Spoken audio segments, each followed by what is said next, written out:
Register now.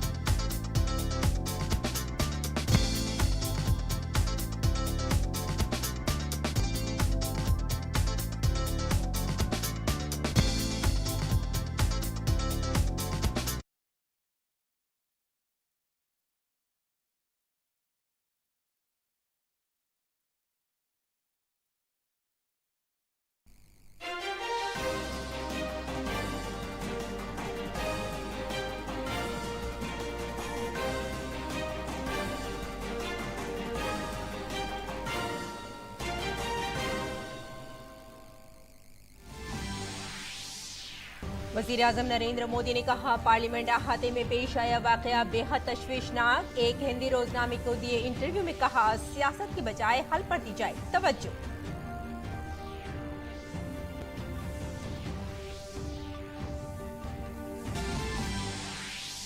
वज़ीर-ए-आज़म नरेंद्र मोदी आज गुजरात के सूरत में एयरपोर्ट पर नई मजबूत टर्मिनल इमारत कौम के नाम करेंगे वक्फ। वज़ीर-ए-आज़म सूरत डायमंड बोर्ड का भी करेंगे इफ्तिताह।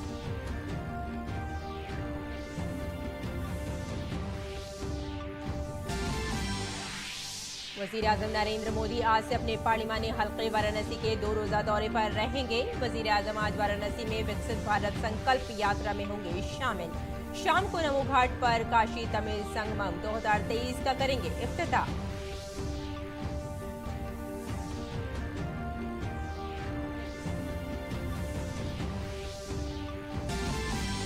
कुवैत के अमीर शेख नवाफ अल अहमद अल सबा का हुआ इंतकाल। वज़ीर-ए-आज़म नरेंद्र मोदी ने की ताज़ियत का इजहार। भारत में आज एक दिन के सरकारी शोक का ऐलान।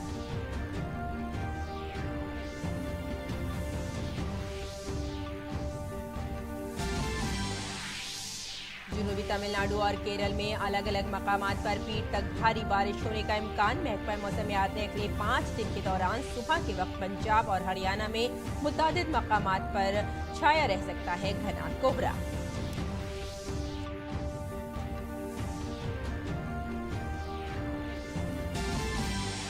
और खेल की खबरों में भारत और जनूबी अफ्रीका के दरमियान 3 वनडे मैचों की सीरीज का पहला मैच आज जोहान्सबर्ग के वांडरर्स में और जीत के साथ सीरीज में सबकत हासिल करने के मकसद से उतरेगी टीम इंडिया।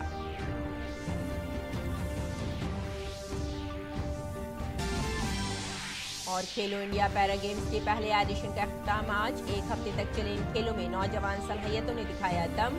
सबसे ज्यादा तमगे जीत तक हरियाणा सरे-फहरिस्त।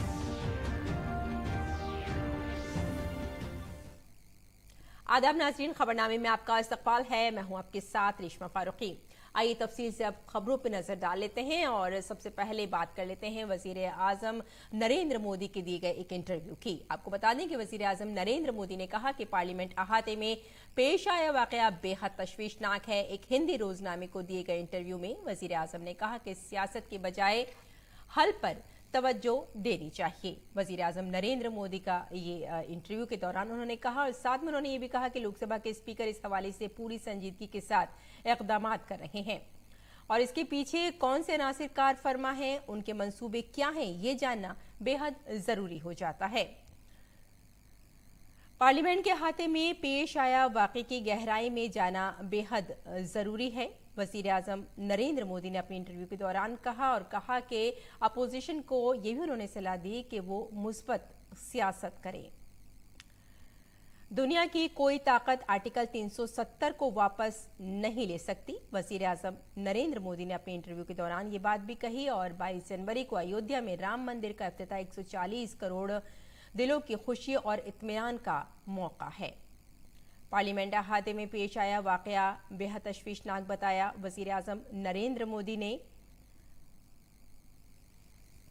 और सियासत के लिए भी उन्होंने कहा कि सियासत के बजाय हल पर सबको तवज्जो देने की बेहद ज़रूरत हो जाती है और लोकसभा के स्पीकर इस हवाले से पूरी संजीदगी के साथ इक़दामात कर रहे हैं। वज़ीर-ए-आज़म नरेंद्र मोदी ने अपने इंटरव्यू के दौरान ये बात कही।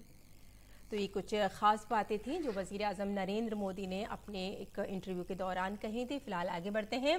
वज़ीर आज़म नरेंद्र मोदी आज सूरत का दौरा करेंगे। वज़ीर आज़म सूरत हवाई अड्डे की नई मरबूत टर्मिनल इमारत का इफ्तिताह करेंगे। टर्मिनल की इमारत की 1200 घरेलू मुसाफिरों और 600 बैनुल-अक़वामी मुसाफिरों को संभालने की सलाहियत बताई जा रही है। इसे मसरूफ तरीन औकात में 3000 मुसाफिरों तक बढ़ाने का भी इल्तिज़ाम है। साथ ही सालाना मैनेजमेंट की गुंजाइश 55 लाख मुसाफिरों तक बढ़ रही है। टर्मिनल की इमारत सूरत शहर का गेटवे है, इसलिए इसे मुकामी सकाफत और विरसे को जहन में रखते हुए डिज़ाइन किया गया है।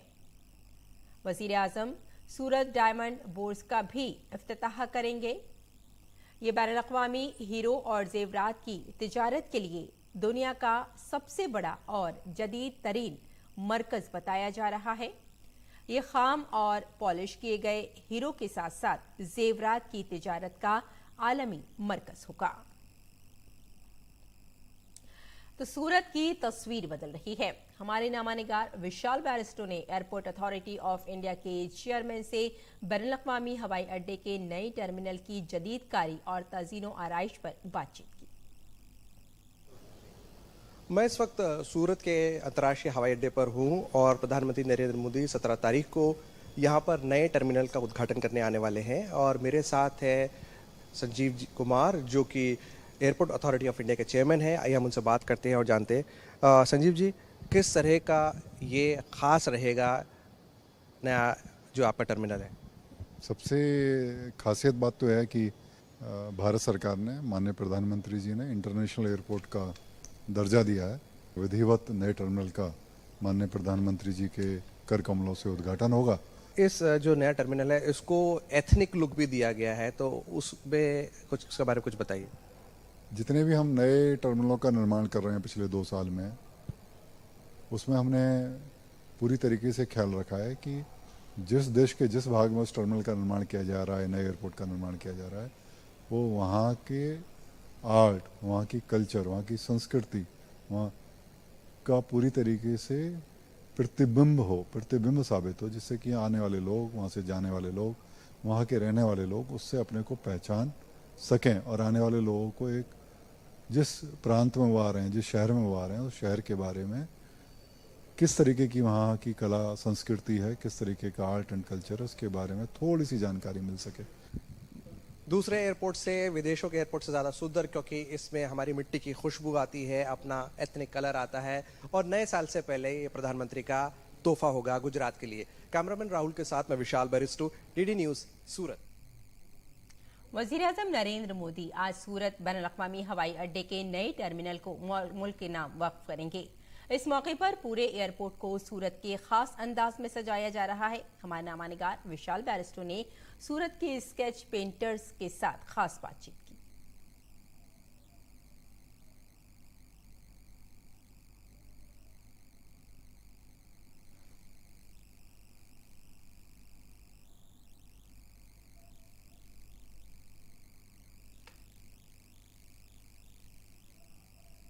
सूरत इंटरनेशनल एयरपोर्ट पे हूं और जैसे कि आप देख सकते हैं ये तमाम तैयारियां की जा रही है। प्रधानमंत्री यहां पर नए टर्मिनल का उद्घाटन करने आने वाले हैं और ये खूबसूरत रंगोली बनाई गई है यहाँ के लोकल आर्टिस्ट की तरफ से। ये पूरा मॉडल तैयार किया गया है सूरत इंटरनेशनल एयरपोर्ट और आप देख सकते हैं कैसे सूरत की सूरत बदल रही है। हम कुछ स्केच आर्टिस्ट से बात करेंगे और जानेंगे कि कैसा आइडिया आया और कितना टाइम लगा। हमने ये एयरपोर्ट जो नया लुक है वो बनाया है और अभी वो सूरत इंटरनेशनल एयरपोर्ट हुआ है, सो हमने उस जगह पर वो मेंशन किया और हम इस रंगोली से दिखाना चाह रहे हैं कि सूरत की सूरत बदल रही है।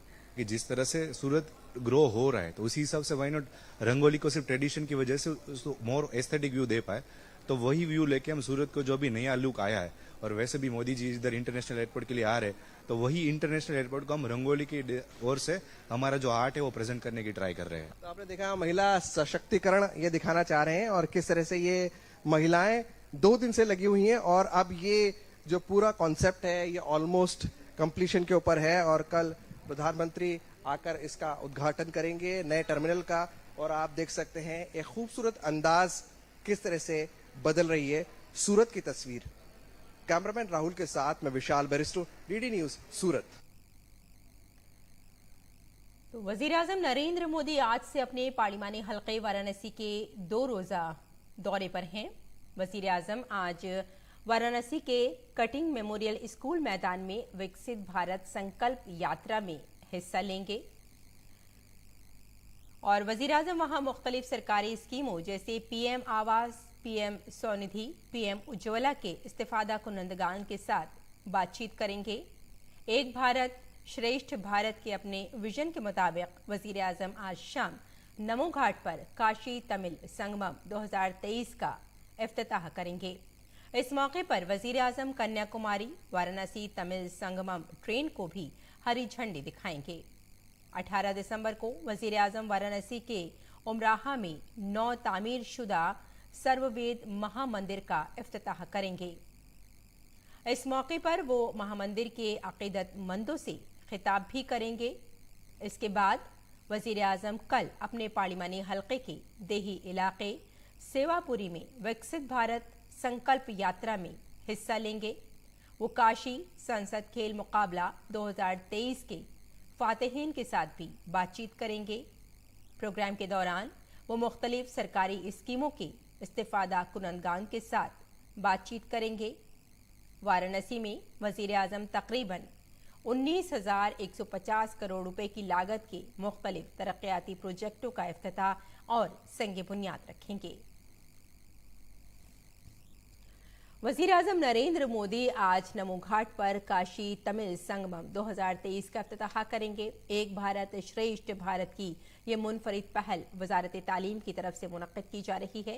ये 15 दिन तवील प्रोग्राम 30 दिसंबर को अगस्त्य मणि की यौम पैदाइश के मौके पर इख्तिताम पजीर होगा। वाराणसी के नमो घाट से पेश है डीडी नुमाइंदे अजय मिश्रा की ये रिपोर्ट। काशी मजहब, रूहानियत और इल्म का शहर भगवान रामेश्वरम यानी तमिलनाडु की सरजमी से अपने खास मेहमानों का इस्तकबाल करने के लिए तैयार है। ये काशी तमिल संगम के दूसरे एडिशन का मौका है। भारत सरकार की वजारत तालीम इस प्रोग्राम के लिए नोडल मिनिस्ट्री है। IIT मद्रास और बनारस हिंदू यूनिवर्सिटी की मुश्तरका कोशिश से इल्म के 2 कदीम शहरों की अजीम सखाफत को एक दूसरे के करीब लाया जाएगा। इस बार का फोकस उसी काम को जो पिछले साल शुरू किया था उसको और आगे बढ़ाना है और मुझे लगता है कि पिछले साल के अनुभव के हिसाब से इस बार और भी अच्छा आयोजन होगा। देखिए, हमारे देश की जो विविधता है उस विविधता में दक्षिण के लोग उत्तर की तरफ, उत्तर के लोग दक्षिण की तरफ अगर जाते हैं, समझते हैं, समय व्यतीत करते हैं तो ये बड़ी अच्छी बात होगी। इससे एक भारत श्रेष्ठ भारत की परिकल्पना को और मजबूती मिलेगी। काशी तमिल संगमम का दूसरा एडिशन वाराणसी में 17 दिसंबर से शुरू होगा। काशी तमिल संगम वजारत तालीम के एक भारत श्रेष्ठ भारत प्रोग्राम का हिस्सा है। जनूबी हिंद से तकरीबन 1500 मेहमान काशी तमिल संगमम का हिस्सा होंगे। काशी के नमो घाट पर होने वाले प्रोग्राम में 42,000 से ज्यादा रजिस्ट्रेशन हो चुके हैं। जनूबी हिंद के ये मेहमान 7 खुसूसी संगमम ट्रेन के जरिए काशी पहुंच रहे हैं। 8 रोजा दौरे को 7 दरियाओं के नाम से मंसूब 7 ग्रुपों में तकसीम किया गया है।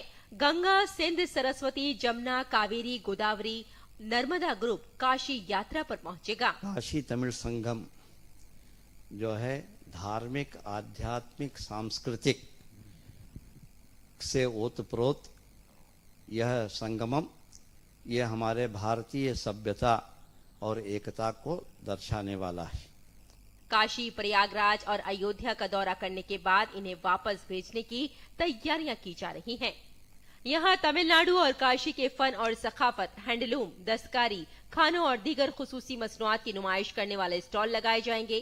तमिलनाडु और काशी की सखाफत से मुतालिक सखाफती प्रोग्राम काशी के नमो घाट पर मुनक्किद किए जाएंगे। We are very happy to be here and we are very much happy to participate in this program.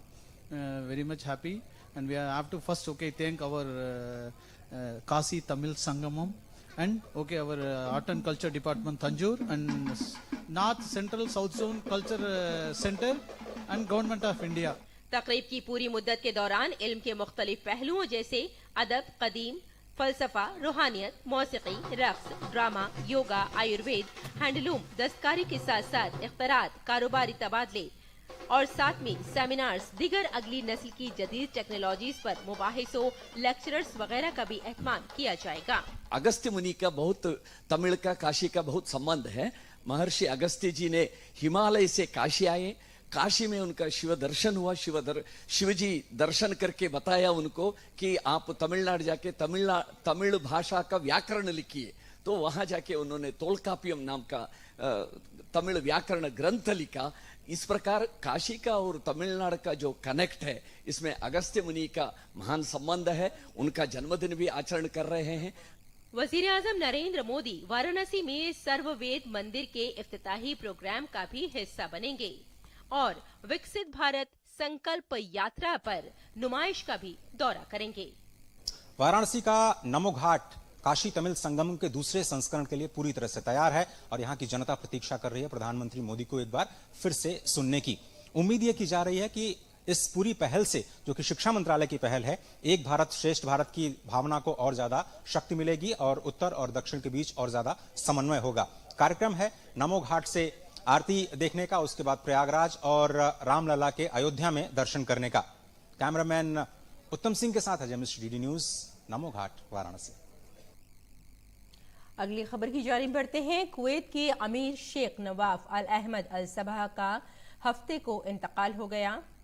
उनकी उम्र 86 साल थी और वो गुज़िश्ता 3 साल से बरसरे इक़्तिदार थे। नवंबर में शेख नवाफ को सेहत की खराबी के बाइस अस्पताल में दाखिल कराया गया था। बाद में उनकी हालत मुस्तहकम बताई गई।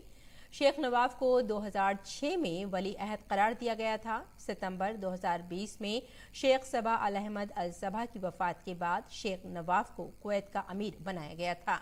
कुवैत के वली अहद शेख मशल अल अहमद अल जाबिर अल सबा को मुल्क का अगला अमीर बनाया गया है। कुवैत के अमीर शेख नवाफ अल अहमद अल सबा के इंतकाल पर भारत में आज एक दिन के सरकारी शोक का ऐलान किया गया है। इस दौरान मुल्क भर के तमाम सरकारी इदारों में कौमी परचम सरनिगू रहेंगे। कोई सरकारी तफरीही प्रोग्राम भी नहीं होगा।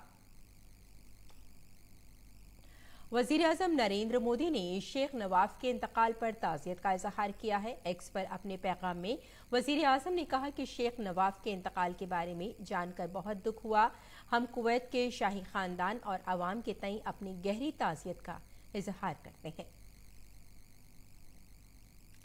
विकसित भारत संकल्प यात्रा को लेकर मुल्क भर में काफी जोशो खरोश है। 15 नवंबर को वजीर आजम नरेंद्र मोदी ने झारखंड के खूंटी से इस मुहिम की शुरुआत की थी। मोदी हुकूमत की गारंटी की अलामत विकसित भारत यात्रा के एक माह मुकम्मल होने के मौके पर हमारे नामानिगार ओपी यादव ने सखाफत व उमूर खारजा के मरकजी वजीर मुमलिकत मीनाक्षी लेखी से बात की।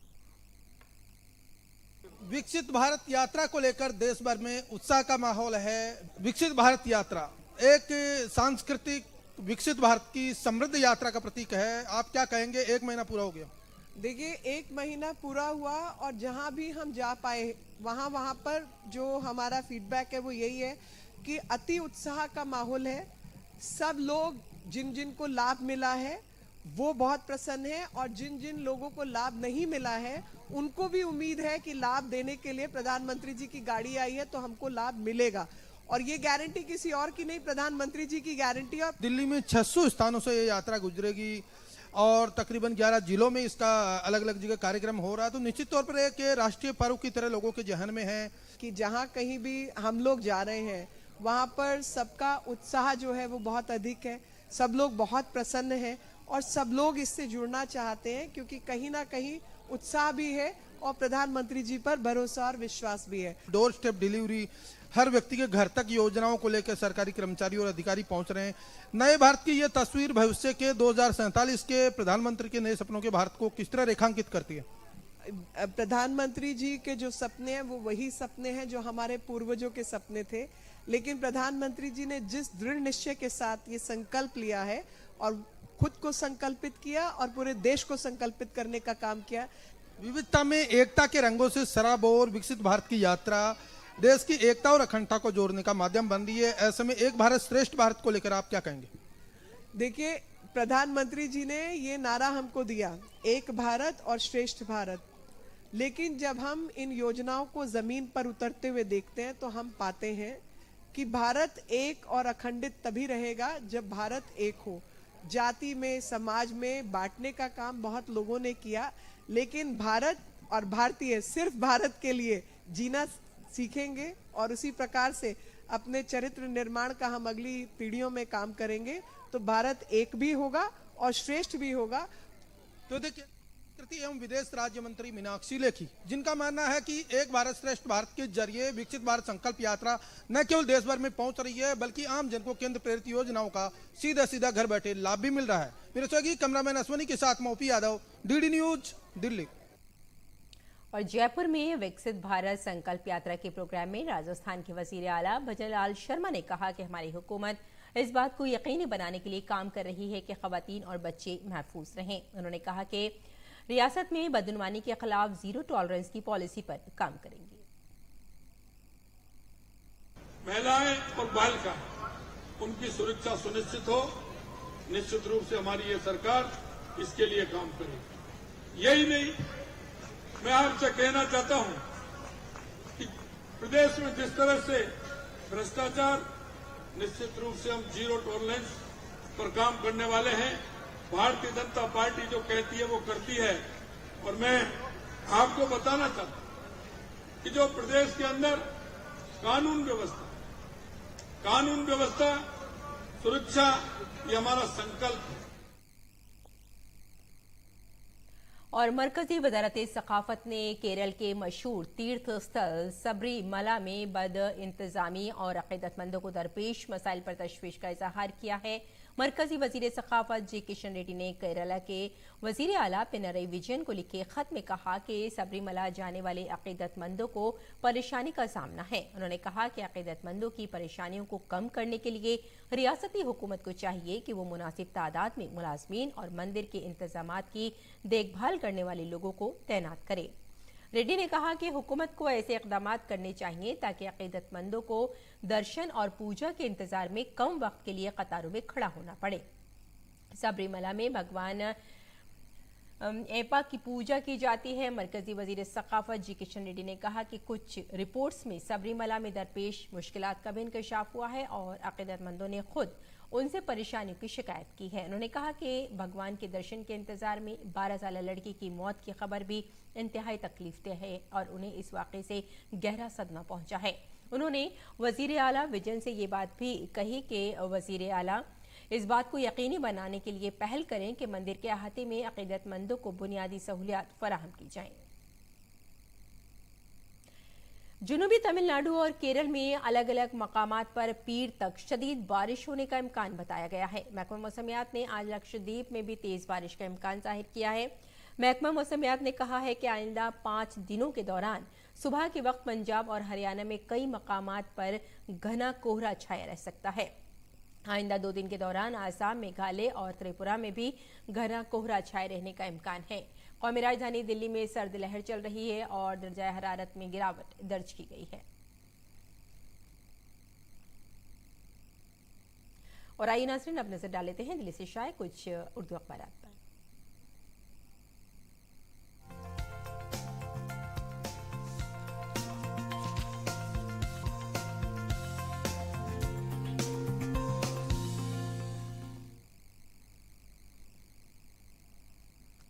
तो नाज़रीन, आपको बताते चलें कि दिल्ली से शाये मुख्तलिफ उर्दू अखबारात ने जो खबर शाये की है, हिंदुस्तान और ओमान के दरमियान जो एक मुफाहमतनामे पर दस्तखत हुए हैं और जो बातचीत हुई है, मीटिंग हुई है, उसको अपनी सफ़े अव्वल सुर्खी पर जगह दी है। उन्होंने हिंदुस्तान और ओमान के दरमियान मुख्तलिफ शोबों में शिराकत दारी का फैसला हुआ है।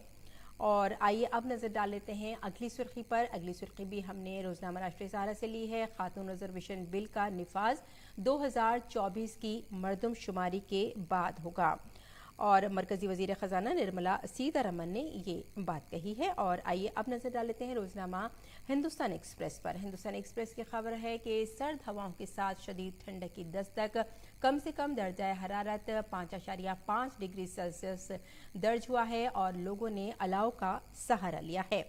और इसी अखबार की अगली सुर्खी पर भी आइए नजर डालते हैं, देखते हैं। और आपको बता दें कि पाकिस्तान में आम इंतखाबात का जो शेड्यूल है वो जारी कर दिया गया है और पोलिंग 8 फरवरी को बताई गई है। और अब नजर डाल लेते हैं रोजनामा हमारा समाज पर। हमारा समाज की सुर्खी है, अमेरिका ने जापान को मिसाइलों की मुमकिना फरोख्त को मंजूरी दे दी है। और इसी अखबार की अगली सुर्खी है, इसराइल के हमले जारी हैं, गजा में यरगमाल अपने ही 3 शहरियों को उन्होंने मार डाला है और हुकूमत पर मुज़ाकरात दोबारा शुरू करने के लिए दबाव भी है। और साथ में मोसाद की सरबराह की जल्द ही कतर के वजीर आज़म से मुलाकात का इम्कान बताया जा रहा है। तो नाज़रीन, ये था अखबारात का मुख्तसर जायजा। और आइए अब बुलेटिन की जानिब लौटते हैं। इसराइल के वजीर आज़म बेंजामिन नेतन्याहू ने तस्दीक की है कि हमास के हाथों यरगमाल बनाए गए अफराद को वापस लाने के लिए नई बातचीत जारी है। ज़राए के मुताबिक इसराइल के इंटेलिजेंस सरबराह ने कतर के वजीर आज़म से मुलाकात की है, जो इस मामले में सालसी कर रहा है। इसराइली फोर्सेस की जानिब से यरगमालियों में से 3 को हादसाती तौर पर हलाक करने के 1 दिन के बाद टेलीविजन प्रेस कॉन्फ्रेंस में नेतन्याहू ने इस तनाज़े को बका की जंग करार दिया और गजा की डेमिलिटराइज्ड और सिक्योरिटी कंट्रोल और इसराइल के हवाले करने के अज़्म का इज़हार किया। नेतन्याहू ने ये बात इसराइल की जासूसी एजेंसी मोसाद के सरबराह डेविड बार्निया की जुमे की रात गए कतर के वजीर आज़म मोहम्मद बिन अब्दुल रहमान अल सानी से मुलाकात के बाद कही। मुलाकात को कैदियों की रिहाई के लिए होने वाले मुज़ाकरात के हवाले से देखा जा रहा है। T20 सीरीज 1-1 से ड्रॉ होने के बाद अब भारत और जनूबी अफ्रीका के दरमियान 3 वनडे मैचों की सीरीज आज से खेली जाएगी। KL राहुल वनडे सीरीज में भारतीय टीम की क़यादत करेंगे। ऋतुराज गायकवाड़ का खेलना यकीनी है, लेकिन उनके साथ ओपनर कौन होगा ये देखने वाली बात होगी। साई सुदर्शन को बैनुल-अक़वामी डेब्यू का मौका मिल सकता है। तीसरे नंबर पर उनके साथ तिलक वर्मा को मौका मिलेगा और श्रेयस अय्यर, राहुल और सैमसन चौथे, 5वें और 6ठे नंबर पर हो सकते हैं। गेंदबाजी में कुलदीप यादव, जिन्होंने T20 सीरीज में अच्छी कारकर्दगी का मुजाहरा किया है, और युजवेंद्र चहल के साथ खेल सकते हैं। तेज गेंदबाज की जिम्मेदारी उवैश खान, मुकेश कुमार और अर्शदीप सिंह के कंधों पर होगी। तमिलनाडु के जेडी मैदान खेलो इंडिया पैरा गेम्स में खेले गए पैरा टेबल टेनिस की मर्दों के जुमरे की क्लास 1 इवेंट में गोल्ड मेडल जीतने में कामयाब रहे। वहीं मुकाबले में चांदी का तमगा मयंक श्रीवास्तव ने जीता, जबकि कांसे का तमगा अल्पेश और संदीप डांगी ने जीता।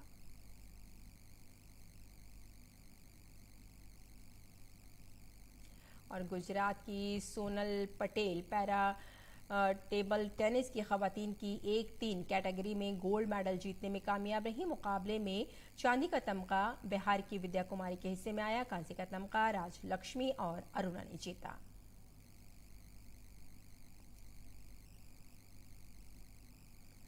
खवातीन के टेबल टेनिस में क्लास 5 कैटेगरी में गोल्ड मेडल गुजरात की शीतल बेन दर्जी के नाम रहा। भारतीय बेन ने इवेंट में चांदी का तमगा जीता और संगीता बेन और मनीषा ने कांसे का तमगा अपने नाम किया।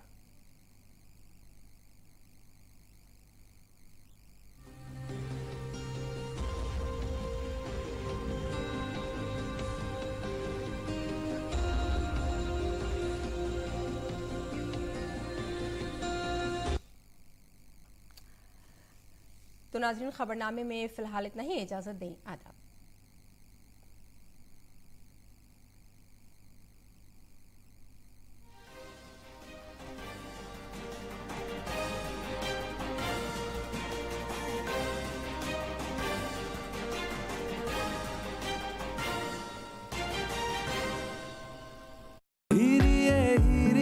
वाह मिस नौटंकी, कोई मिला नहीं और संगीत प्रैक्टिस शुरू। मिसेस नौटंकी